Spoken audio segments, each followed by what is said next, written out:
ಅಬು ನ್ಯೂಸ್ಗೆ ಸ್ವಾಗತ. ನಾನು ಜಹೀರ್. ನಮ್ಮ ನಡೆ ಸತ್ಯದ ಕಡೆ. ಸಿಂದಗಿ ವಿವಾದಿತ ವಕ್ಫ್ ಆಸ್ತಿ ಕುರಿತು ಸಭೆ. ಇಂದು ಸಿಂದಗಿ ನಗರದ ಅಂಜುಮನ್ ಸಂಸ್ಥೆಯಲ್ಲಿ ವಿವಾದಿತ ವಕ್ಫ್ ಆಸ್ತಿ ಕುರಿತು ಅಂಗಡಿಕಾರರ ಹಾಗೂ ಅಂಜುಮನ್ ಸಂಸ್ಥೆಯ ಪ್ರಧಾನ ಕಾರ್ಯದರ್ಶಿಗಳಾದ ಎಸ್.ಎಂ. ಪಾಟೀಲ್ ಗಣಿಹಾರ್ ಇವರ ಸಮ್ಮುಖದಲ್ಲಿ ಸಭೆ ನಡೆಸಲಾಯಿತು.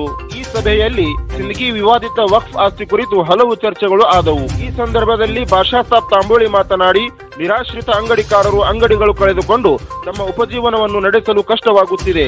ಆದ ಕಾರಣ ಸಿಂದಗಿ ವಕ್ಫ್ ಆಸ್ತಿಯಲ್ಲಿ ಅಂಗಡಿಗಳು ನಿರ್ಮಾಣ ಮಾಡಿಸಿಕೊಡಬೇಕು ಎಂದು ಅಂಗಡಿಕಾರರ ಪರ ಎಸ್.ಎಂ. ಪಾಟೀಲ್ ಗಣಿಹಾರ್ ಅವರಿಗೆ ವಿನಂತಿ ಮಾಡಿಕೊಂಡರು. ಜಾಫರ್ ಇನಾಮದಾರ್ ಮಾತನಾಡಿ, ನಾವು ನಮ್ಮ ಅಂಗಡಿಗಳನ್ನು ಕಳೆದುಕೊಂಡು ನಿರಾಶ್ರಿತರಾಗಿ ಬೀದಿಗೆ ಬಂದಿದ್ದೇವೆ. ಹೀಗೆ ಮುಂದುವರಿದರೆ ಸಮಸ್ಯೆ ಬಗೆಹರಿಯುವುದಿಲ್ಲ.